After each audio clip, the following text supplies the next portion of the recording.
கர்நாடக மாநிலத்தில் சாக்குப்பையில் சடலம் கண்டெடுக்கப்பட்ட சம்பவத்தில் கொலையாளி சிக்கியுள்ளார். திருமணத்தை மீறிய உறவு கொலையில் முடிந்தது எப்படி? கர்நாடக மாநிலம் ஹெப்பகோடி காவல் நிலைய எல்லைக்குட்பட்ட பொம்மச்சந்திராவில் தொழிற்பேட்டைக்கு அருகே சுமார் 42 வயது மதிக்கத்தக்க நபர் ஒருவர் கொடூரமாக கொலை செய்யப்பட்டு சாக்குப்பையில் அடைக்கப்பட்டு கிடந்துள்ளார். அப்பகுதி வழியாக சென்றவர்கள் ரத்தம் வடிந்த நிலையில் கிடந்த சாக்குப்பையை பார்த்து அதிர்ந்து போயினர். அவர்கள் உடனே காவல் நிலையத்திற்கு தகவல் கொடுக்க விரைந்து வந்த ஹெப்பகோடி போலீசார் சம்பவ இடத்தில் நடத்திய ஆய்வில் உயிரிழந்து கிடந்தவர் 42 வயதான சுனில் நாயக் என தெரிய வந்துள்ளது. கொலை வழக்கு பதிவு செய்து போலீசார் நடத்திய விசாரணையில் வேறு மாநிலத்தைச் சேர்ந்த 30 வயதான பாசுதேவ் மல்லிக் என்ற நபரை கைது செய்தனர்.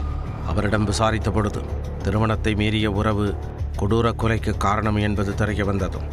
சுனில் நாயக்கின் மனைவி புஷ்பாவுடன் கைதான பாசுதேவ் திருமணத்தை மீறிய உறவில் இருந்து வந்துள்ளார்.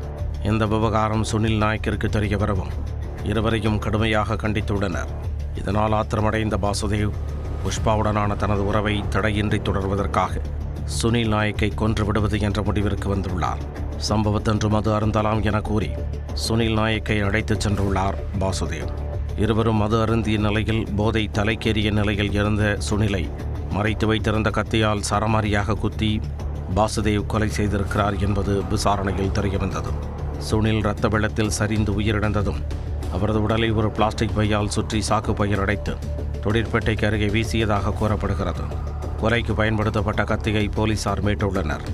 சாக்கு பையில் சடலத்தை திணித்து வீசி சென்ற சம்பவம் அப்பகுதியில் பெரும் பதற்றத்தை ஏற்படுத்தியுள்ளது.